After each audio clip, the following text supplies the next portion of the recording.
ईद उल फित्र हो और शीर खुरमा ना हो, ऐसा मुमकिन नहीं होता। मेहमानों की तवाज़ो के लिए ईद के दिन मज़े मज़े के पकवानों के साथ साथ शीर खुरमा भी लाजिम समझा जाता है। डॉन न्यूज़ की नुमाइंदा अनीला सिद्दीकी से इस हवाले से मज़ीद जानते हैं। अनीला, ये बताइए आप कहाँ मौजूद हैं और कौन कौन से मज़े के पकवान बनाए गए हैं?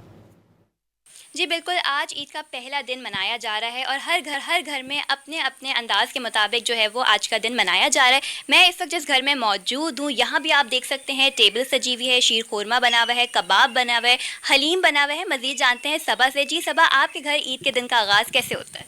अस्सलाम वालेकुम। आप सबसे पहले तो आपको ईद मुबारक। और ईद का आगाज़ ऑब्वियसली मर्द हज़रात जो हैं वो पहले ईद की नमाज़ पढ़ने जाते हैं, फिर ईद की नमाज़ पढ़ कर आते हैं तो फिर उनको शीर खुरमा सर्व होता है।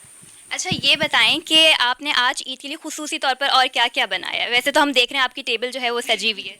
बिल्कुल, हमारे लिए स्पेशली जो हमारे घर की स्पेशलिटी है उसमें ये कि हमारे जो है हलीम लाज़मी बनता है फर्स्ट डे पे, और जो हमारे शामी कबाब होते हैं वो, ये 2 चीज़ें हमारी मैंडेटरी हैं, और तीसरा जो ऑब्वियसली जिसके बगैर ईद नामुमकिन है वो है शीर खुरमा। बिल्कुल, बच्चे भी मौजूद हैं, उनसे बात करेंगे। आप बताओ ईदी कितनी जमा हुई? 500। अच्छा, और आपकी? 5000। 5000 और 500 जो है वो बच्चों की ईदी जमा हो चुकी है। आज तो ईद का पहला दिन है, मज़ीद भी जो है वो ईद के दूसरे तीसरे दिन जो है वो ईदी मज़ीद जो है वो इनकी जमा हो गया। और आप देख सकते हैं इनकी टेबल सजी हुई है। ख़ास तौर पे शीर खुरमा भी बनाया गया है, जिसके बगैर ईद को नामुकम्मल समझा जाता है। और इसी तरीके से हर घर में अपने अपने अंदाज़ के मुताबिक ईद का पहला दिन मनाया जा रहा है।